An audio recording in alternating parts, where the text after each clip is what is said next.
So welcome everyone to our latest video in the series for employers related to the Kickstart scheme. So for those that don't know what the Kickstart scheme is, it's a fantastic £2 billion investment by the UK government and Rishi Sunak in helping employers bounce back and grow and getting young people back into work. So as part of that, we're doing all sorts of support and guidance for employers and employees, and Gemma has very kindly agreed to assist us with a webinar for the employers, and she's doing some stuff for the employees as well. And for those that don't know Gemma, she's an incredible individual. I'll let her give a bit more about herself, but she's probably quite humble. She's achieved great things with herself and with her business, and does some remarkable work for people. So I'll pass you over to Gemma now, and if anyone wants more information about the Kickstart scheme, just pop your details in the chat box or get in touch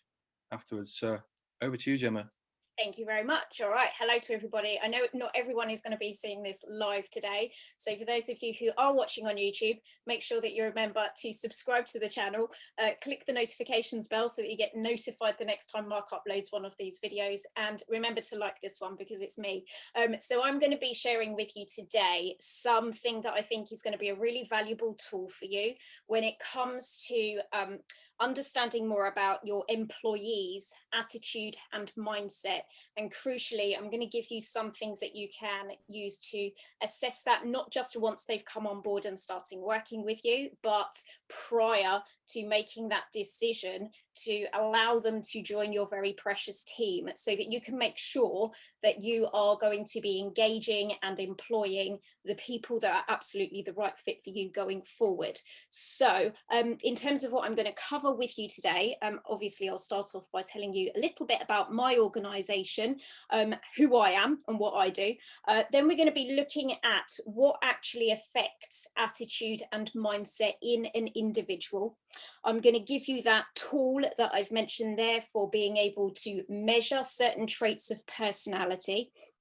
Then I'm going to share with you some examples of what comes up when you're actually going through this tool. So what sorts of things you can expect to see on the other side of it.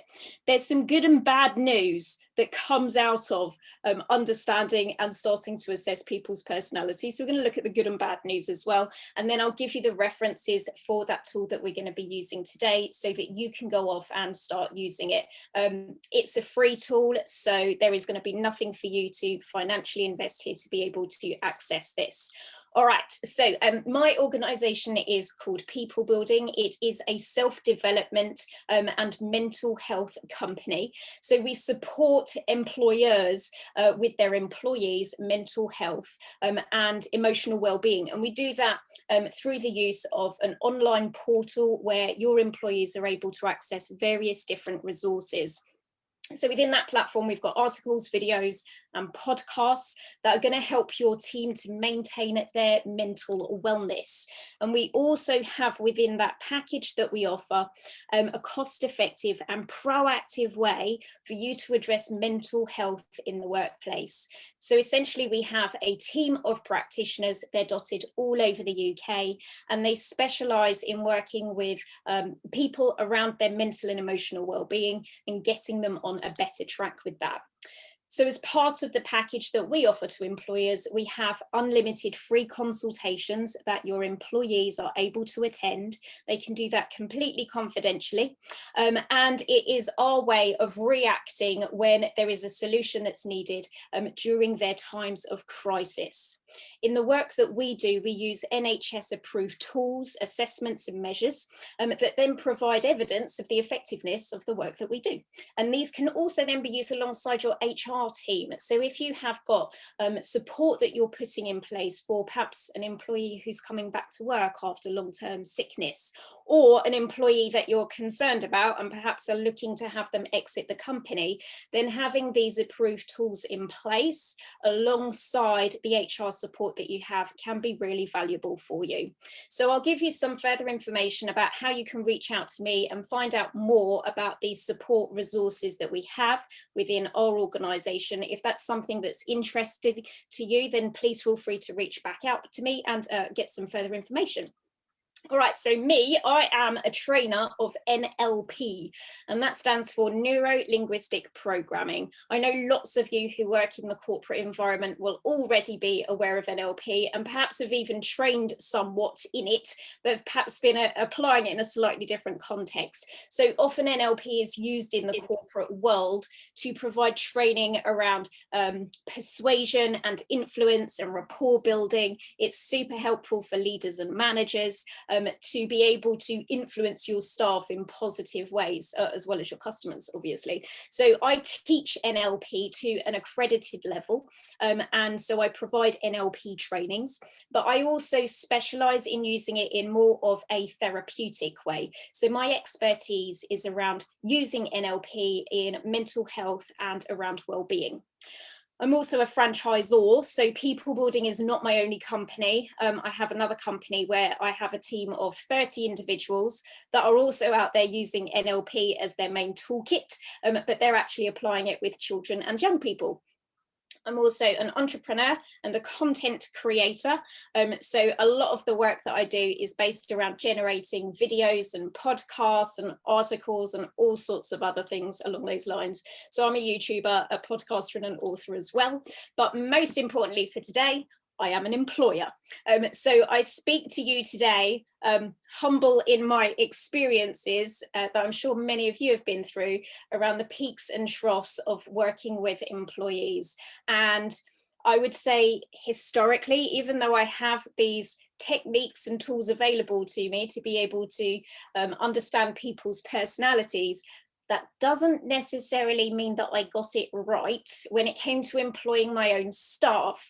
And I'm going to give you some of the reasons why and where I made mistakes as we work through our slides here today.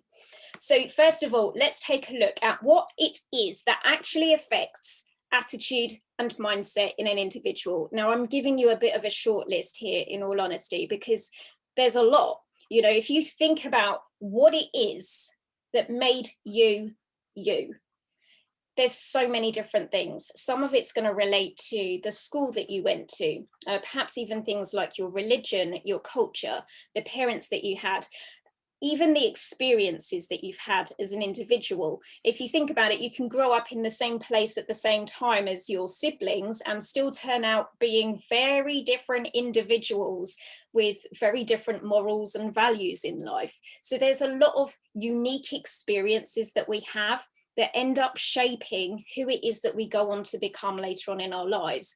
And that's not necessarily something that when you reach adulthood stops. You know, a lot of this shaping continues to happen.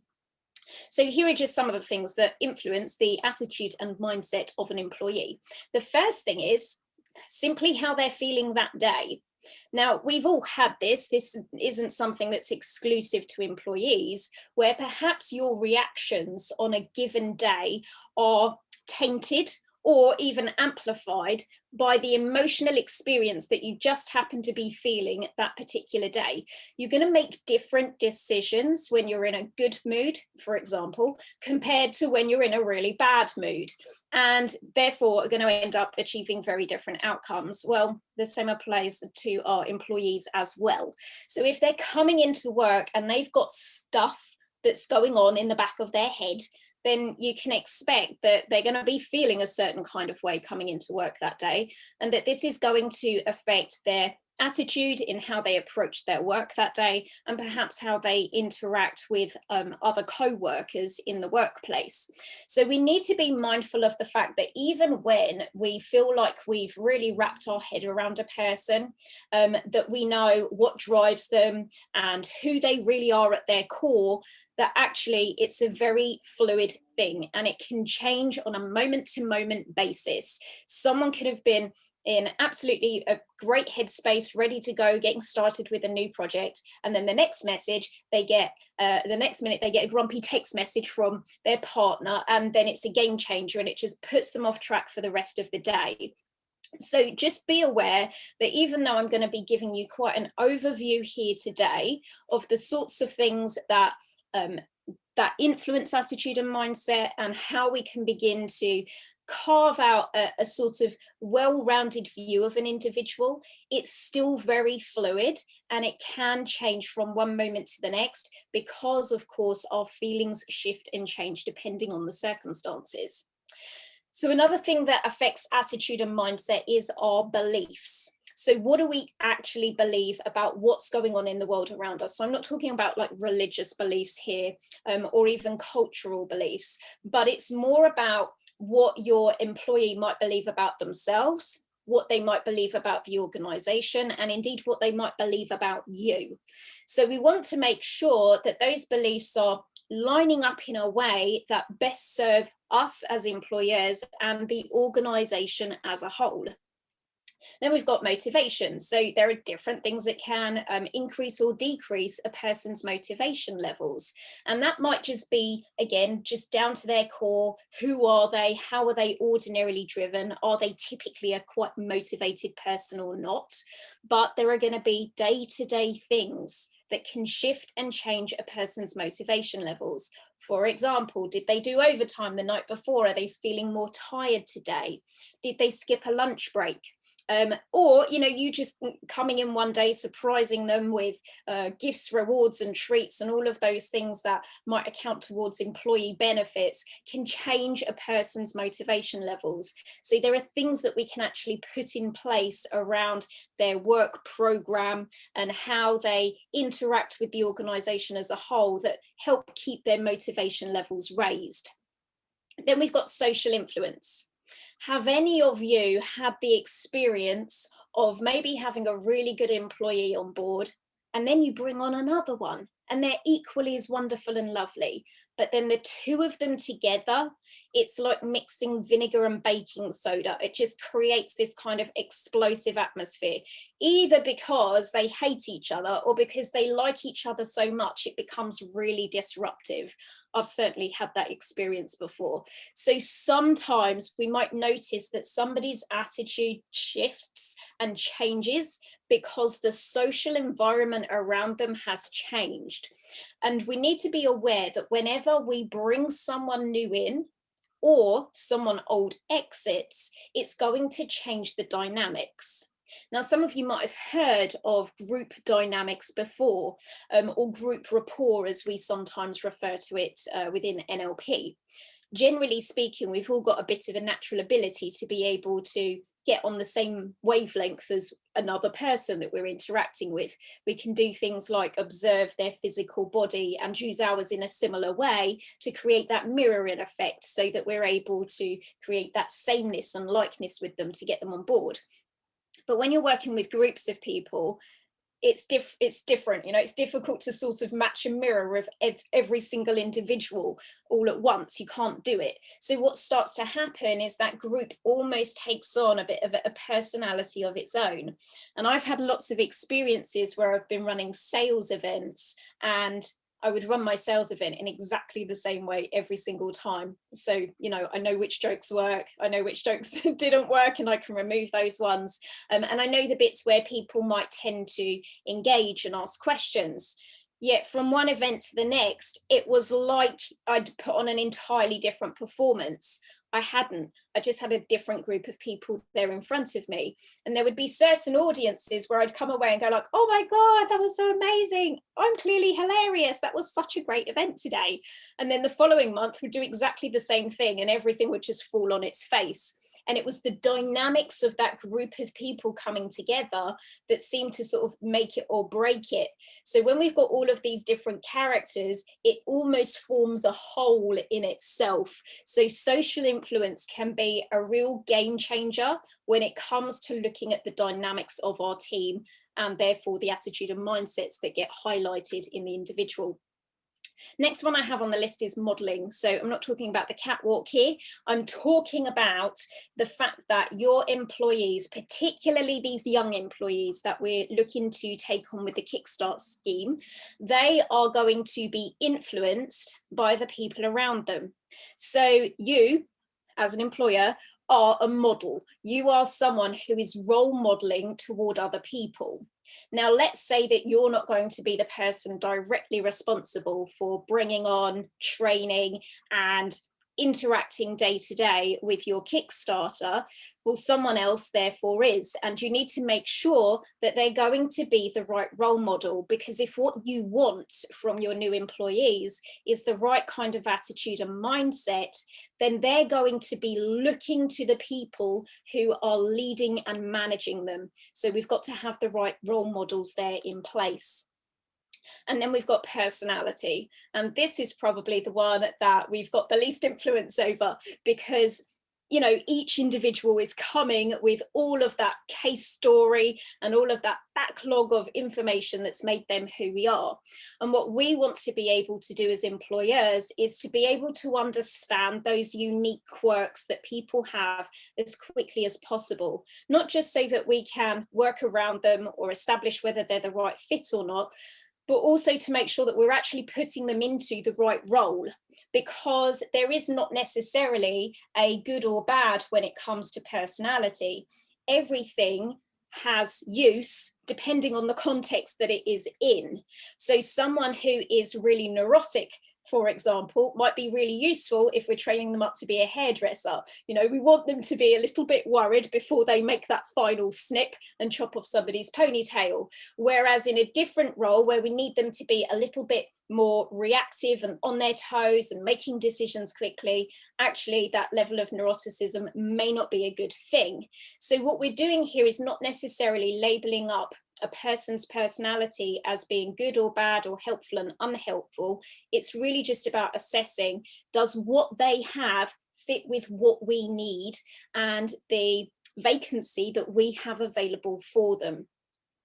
So if I were to take this into my NLP world, then it gets broken down in this diagram here. So this is something that we refer to as the logical levels.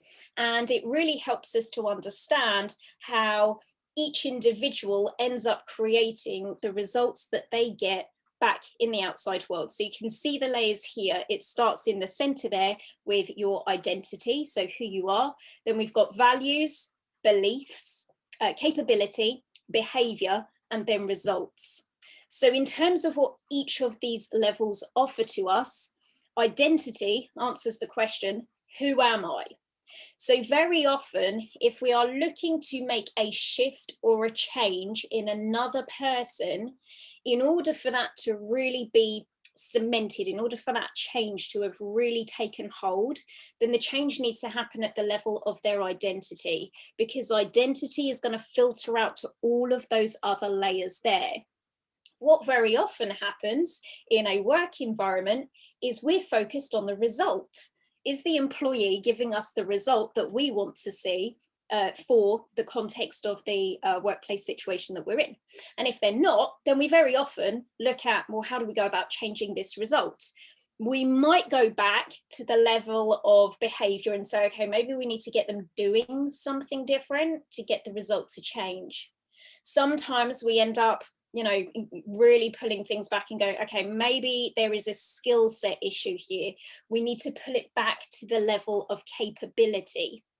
But even then, we're still only just scratching the surface. If we really want to see people wholeheartedly making change in the work that they're producing for us and delivering better results, we want to be bringing it back even further towards that place of values, beliefs, and identity.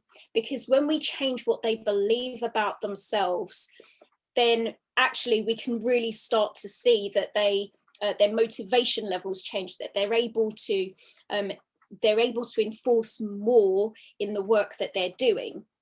When we look at changing their values, that's when the work that we're doing is really starting to get sewn into that individual's psyche.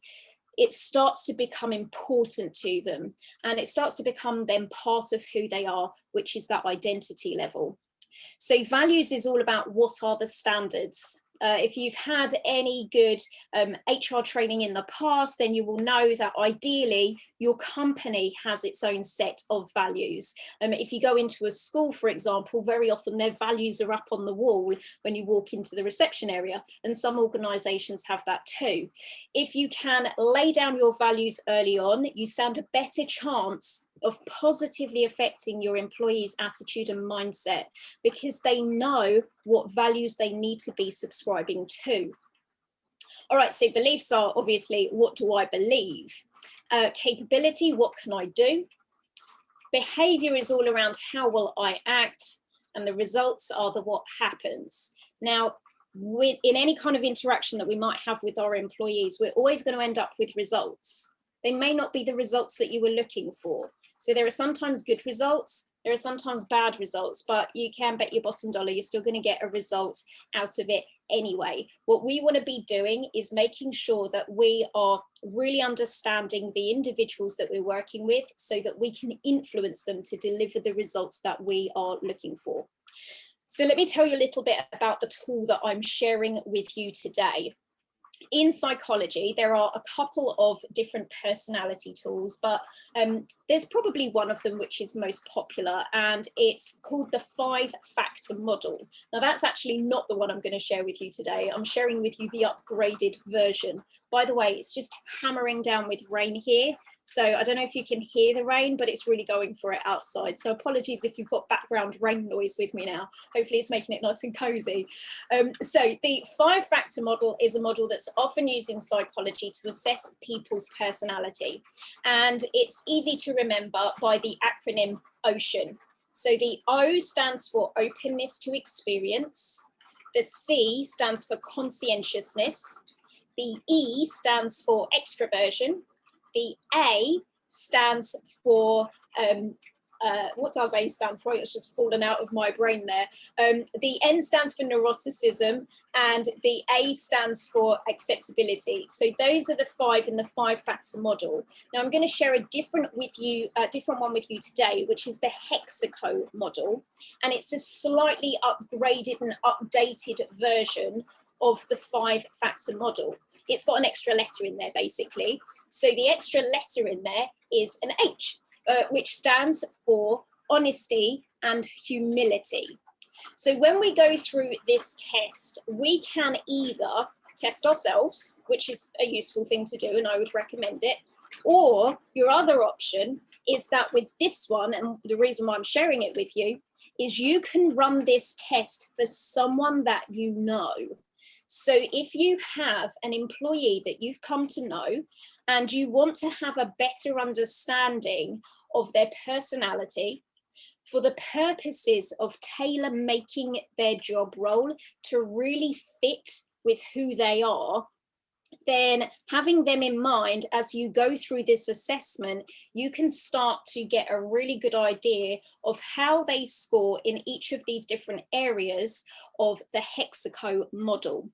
And then you can perhaps make changes to their job role, but you can certainly assess in advance of even making an offer of employment to them, whether or not they're going to be the right fit for the role that you have and the organisation that you are. Because it may well be that whilst they are a wonderful, lovely person, they're not quite what you're looking for. And we want to be able to weed that out in advance. So you can either give them access to this questionnaire at the point of application and get them running the test for themselves. Or if this is someone that's worked with you for quite a long time and you are looking to better manage their attitude and mindset, you can actually do this test on their behalf, and you don't even necessarily need to tell them that you're doing it, because you're just going to be having them in mind as you go through the process. I'll show you more about that in just a second. So first of all, let's have a look at the H in hexaco. So this is for honesty and humility. I'm not going to read all of what's on the screen here. I'm hoping we can find a way to share the slides with you later, so you'll get a copy of these.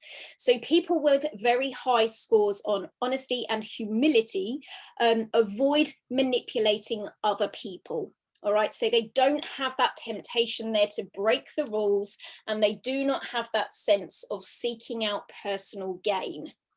Now, that sounds like, of course, we would always want someone to work for us who's going to be like that. But think about it.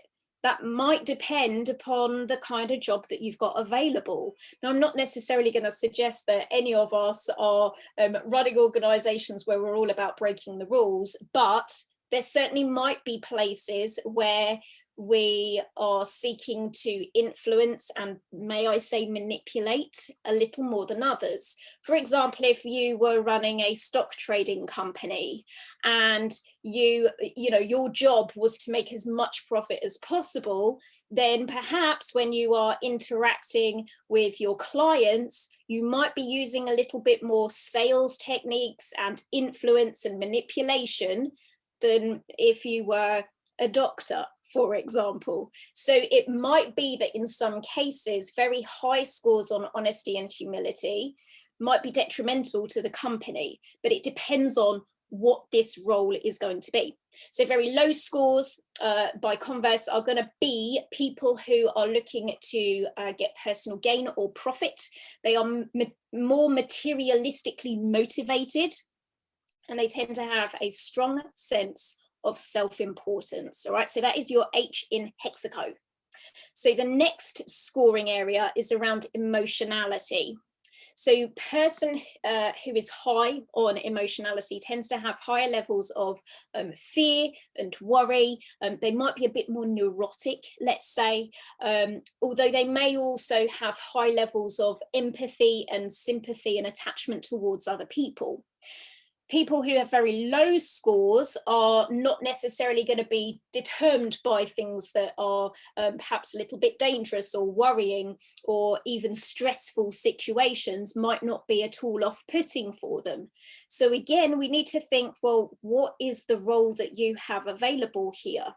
In part of my business, we work as therapists. So I need people who are high on emotionality so that they can feel empathy for others.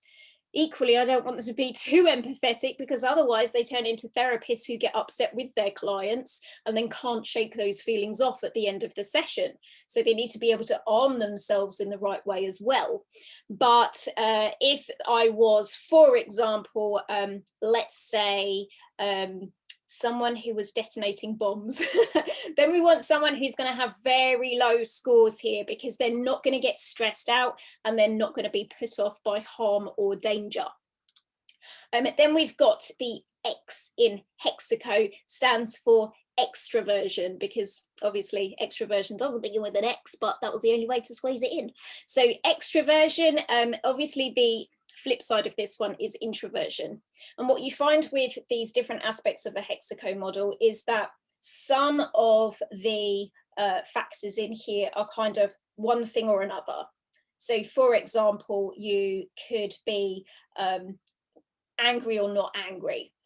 Whereas with something like extraversion, it may have a little bit more of a scale on there. So there might be certain contexts where someone is quite extroverted, other times where they're more introverted. So it's not so much of an on or off, it's more on a sliding scale with this one. But people with very high extroversion tend to feel quite positively about themselves. They tend to be more confident, and they're certainly going to be more comfortable in those social situations. All right, so they're going to be quite enthused by engaging with those. People with very low scores here might think of themselves as being a bit more separate from the crowd, perhaps feeling a little socially awkward at times. But it's not necessarily that they don't like being around other people. It's just in terms of recharging and how they find their energy, they do that better when they're on their own. Whereas our extroverts are going to recharge and find energy from being with other people. Our introverts are going to recharge and find energy by being separate from other people.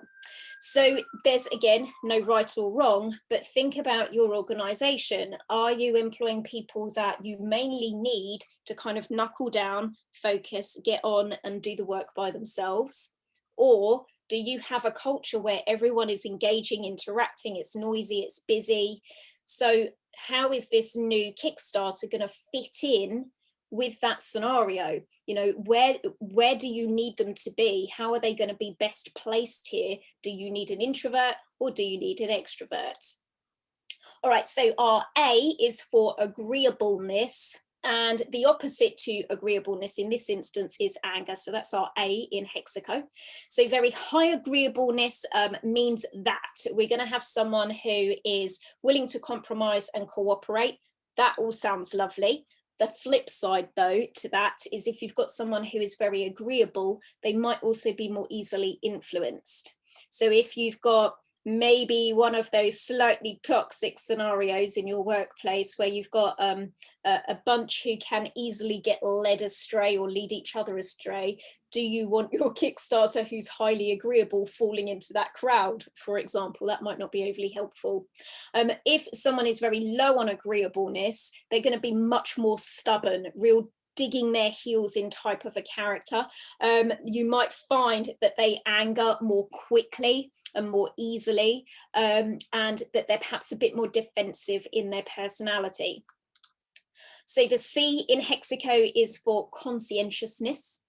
So conscientiousness is going to be with regards to just how seriously someone takes whatever it is that they're doing. You know, are they really invested? Do they want to do it to the best possible standard? So someone who's high on conscientiousness is going to work in quite a self-disciplined way. If they are low here, then they don't mind if things are a bit more chaotic and disorganized. They might also be a bit more comfortable with the schedule going out the window. In fact, that might be something that challenges them and excites them somewhat. So you may find that people who are low on conscientiousness tend to be a little bit more impulsive. Remember, as I've said already, that isn't necessarily a good or bad thing. It depends on the role that you have and the sort of individual that you're looking for here as to which one is going to fit in best. So our O in Hexaco is openness, and this is openness to experiences. So a person with a very high score on openness to experience tends to be someone who is kind of happy to get out there in the world and see and do new things. And interestingly, the way that this is measured throughout the Hexaco tool, when we come to do the questionnaire, is it asks a lot around your openness to the ideas of art and the more abstract world. And so that's the way in which openness to experience is measured. If you have a very low score here, then you tend to be unimpressed by things like art and the creative pursuits of man, and you just sort of tend to prefer a more conventional life, which doesn't necessarily open up quite as many new doors to you along the way. So again, no right or wrong, but it's just about thinking, who do you need for the role that you've got in the organization that you have? Once you've got an idea, so my suggestion would be go back through each of these factors in the H, E, X, C and O and decide, okay, do we want a low here and a high here, or a high here and a low here? And then that's what you need to be looking out for when you come to assess each employee and each individual's. So I mentioned with this, there is some good and bad news. And before I dive into what some of the questions on the questionnaire look like, let me share with you the good and bad news, particularly if you're someone who has got some employees in place already. This is going to be particularly helpful for you to know about. So the conscientiousness that we just mentioned, which is the one that's linked to organisation and discipline in what you do. This is the one which is likely to increase throughout age range. And it's most likely to change during a person's 20s. So with our Kickstarter scheme, this is, I think, 18 to 24-year-olds, right? So we're going to be taking on people here who we have the ability to really influence and shape out how conscientious they become in the work that they do, because they fall within that age bracket where people who are most open to changing their levels of conscientiousness fall. And this is known by studying over 100,000 people. It's actually over 130,000 people aged between 21 and 60 years old.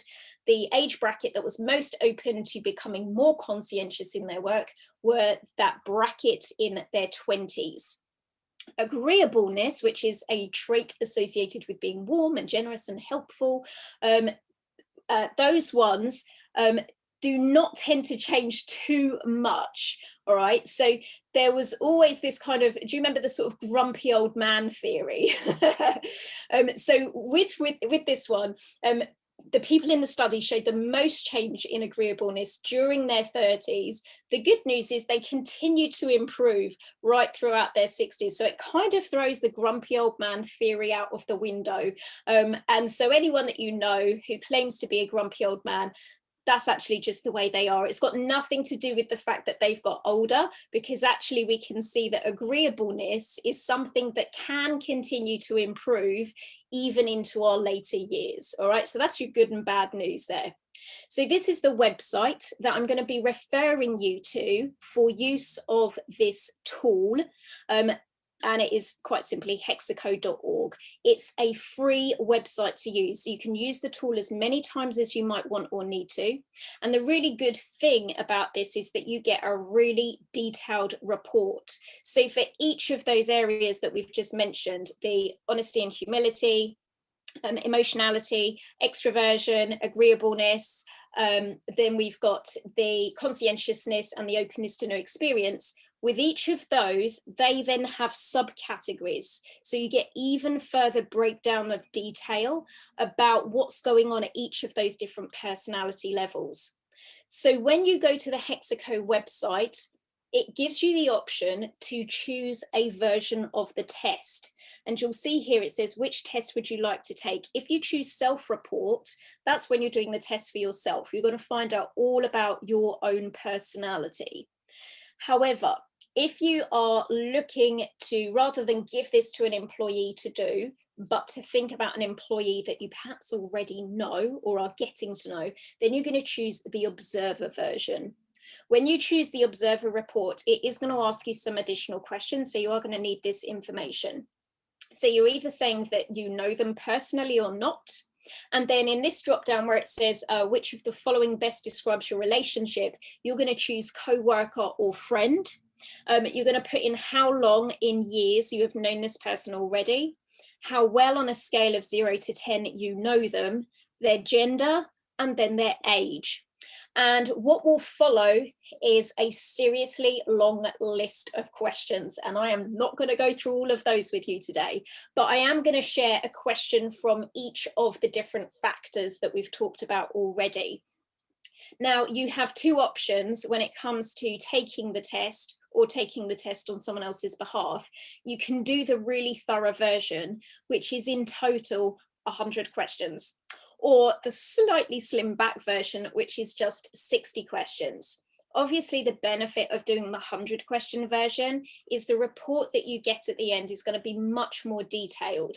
And as well as giving you kind of overviews of that person's thinking and what they're like, you're also going to get like a scoring system that tells you this is what the highest percentile is, this is what the lowest percentile is, and then you can kind of figure out where, you know, where your individual is. Are they high, are they low, or are they somewhere in the middle? All right, so here is one of the questions that shows up when we come to do this Hexacode report. So I've started here looking at it in the context of someone that I know rather than for myself. And this was a female co-worker. So the question was, she would be quite bored by a visit to an art gallery. And then what we have is what we call a Likert scale, which means that we've got a range of different options. So it's either, it's not a yes or no, we've got like a sliding scale here between strongly agree all the way down to strongly disagree. The other good thing with a Likert scale is that the questions themselves change in whether they are stated in a positive or a negative, which means that you can't get into a habit of clicking the same button over and over again. You can't just keep going strongly agree, strongly agree, strongly agree, because eventually the question changes format and you would be saying the opposite to strongly agree, because it might be stated in a negative, if that makes sense. So instead it might say, you wouldn't enjoy visiting an art gallery. So it might be phrased in a slightly different way. That really helps us then to make sure that we stay alert as we go through the questionnaire, and because there is 100 questions, and that we're not just going to be mundanely clicking away at the button, and instead it's going to kind of keep our minds fresh and answering this as honestly as possible. So for this question, she would be quite bored by a visit to an art gallery. Do you think this question is testing honesty and humility? Do you think it's testing emotionality? Do you think this one is testing extraversion, agreeableness, conscientiousness, or openness to experience? What do you think this one is? So visiting an art gallery. All right, give you a second, have a little think. All right, let me pull up the answer. So this one is going to be openness to experience. All right, remember I said that anything to do with the arts and the abstract and kind of getting out there and seeing the world a bit more is all about how open to new experiences you might be. All right, let me give you another example of a question. So this one is, she cleans her office or home quite frequently. So again, we've got the same scale here to answer the question. So do you think this one is going to be honesty and humility? Is this one going to be emotionality? Is it going to be extraversion? Is it going to be agreeableness, conscientiousness, or openness to experience? What do you think this one is? So we've already had openness to experience, so it's quite possibly not that one.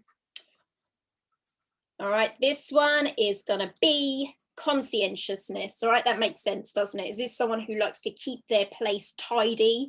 Are they conscientious about what's going on in the world around them and how it reflects on them? Okay, next one.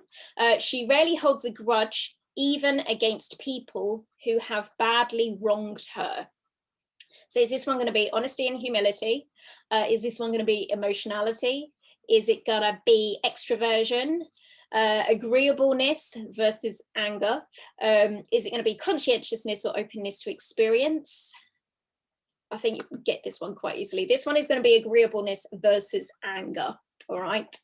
Then we've got, she feels reasonably satisfied with herself overall. All right, so self-satisfaction, is that honesty and humility, emotionality, extraversion, agreeableness, conscientiousness, or openness to experience? What's that going to be? Self-satisfaction. All right, this one is your extraversion. All right, so whether you are someone who is kind of like, yeah, I feel quite good in myself, that kind of relates to almost a little bit of self-ego, doesn't it? And we might, perhaps unfairly, think of people who are more extroverted as having higher levels of ego. It's not necessarily a correlation there, but that's just my personal interpretation of it. All right, so then we've got, she would feel afraid if she had to travel in bad weather conditions.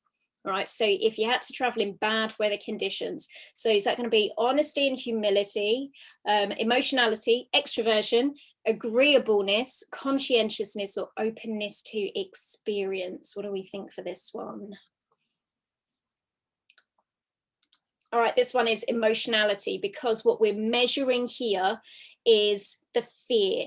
Would they feel afraid to travel in bad weather conditions? So this one is measuring emotionality. In the original model, so the 5-factor model where it was ocean, the N stood for neuroticism, and that was actually the bracket that emotionality fell under there. So another way to think about emotionality is actually how neurotic somebody is. All right, so then I think this is the final one. If she wants something from a person she dislikes, she will act very nicely towards that person in order to get it. What is this one gonna be? So is this honesty and humility, emotionality? Is it extraversion? Is it agreeableness, conscientiousness, or openness to experience? Yes. This one is the honesty and humility. So you get an idea there, as you can see, there's like 100 questions. We've only looked at 6 of them, but you can certainly get an idea that the standard of the questions, the way in which these are asked, I think are really comprehensible. And even for our Kickstarters who might be fresh out of education, maybe haven't had a great deal of life and world experience yet, these are fairly sort of standard everyday experiences that the questions are based upon. I don't think there's anything in there that would really throw them off or make it difficult for them to answer.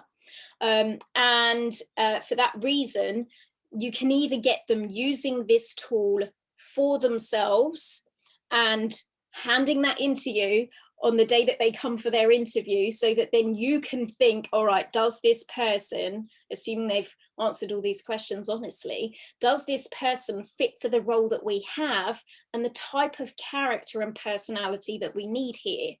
But equally, if there's someone that is already employed with you and you're maybe having that little HR conversation in your mind around, is this person still a good fit for where we're going and for the kind of team that we have here, then you can do what I've done in sharing these screenshots with you by actually going through the questionnaire on their behalf. So you do it with them in mind, and then you'll get a reasonably accurate idea about how they score in each of these different factors. So the website, again, for you to go and check out that free tool for you to use, so you use it on the website, it's not a download, is hexaco.org. You'll also find on the website there a lot more background information about how the tool was created and the breakdown of what's included, all of those different subcategories that I mentioned that fall within each of the factors that are included. There's a couple of book recommendations on the website as well, particularly if you're someone who's perhaps familiar with the 5-factor model. That's the one with the OCEAN acronym. The H is the extra addition that's got added into this measuring tool, so the honesty and humility. There's a book that's advertised on the website there that tells you all about what the H stands for. So that's a really interesting one for you to check out too. Now, this is just one of the tools that I use in my organization, not just with my employees, but with other people's employees when we're working with them around mental health and well-being in the workplace. And if you would like to learn more about the work that our organization does in providing different tools and resources for employees, so all of those different mental and emotional well-being podcasts, videos and different products that we have, all within their own secure online platform that they can access, plus the access to our team to reach out for consultation sessions, perhaps if they are in a time of crisis, or if indeed your HR team needs some extra support around bringing people back to work or exiting people, unfortunately, from their roles, and being able to make sure that their mental health during those times, then those are all services that we provide here at People Building. So if you'd like to learn more about that, feel free to email me. So I'm gemma@peoplebuilding.co.uk. We also have a YouTube channel. So I'm actually going to plug my own YouTube channel whilst I'm here as well. So if you go to youtube.com/peoplebuilding, you'll be able to access our video podcast, and there's links there to our audio podcast as well that contain loads of different ideas for employees and employers, just different things that you need to think about when it comes to attitude and mindset in the workplace and really getting the best out of the team that you have. So I hope that that's all been useful stuff to share with you for today. Please do go play with that Hexaco tool. I would recommend running yourself through the process first, learn about who you are. You might be surprised, I know I was. My most recent YouTube video on the channel that I've just mentioned to you, the People Building one, is actually me sharing my scores from Hexaco scoring myself, and having heart failure a couple of times over when I realized that I was off the highest percentile in a couple of different areas, and it was a little bit scary to discover that about myself. So do test it out on yourself, so that you've got an idea of how it works and what to expect before you start running other people through the process as well. I really hope that that's going to be something that's useful to you and that you can find value in, and as I say, I'm here for you to reach back out to if there's any other questions that I can answer for you. If you are someone who's watching here on YouTube today, then make sure you click the red subscribe button, hit the thumbs up button to say that you like this video, and click the notifications bell so that you get notified the next time Mark uploads another one of these videos. Thank you very much. So, Gemma, thanks for that. That was absolutely brilliant from my perspective, really insightful and really useful for the employers when they're taking people on, specifically with this age range and stuff. Just a quick question. Do you think there'd be any difference between when someone self fills it out and when you fill it out for them? Do you think there's any disparity? I think there will be, yeah. So if you fill it out for someone else, you're going to get a good idea.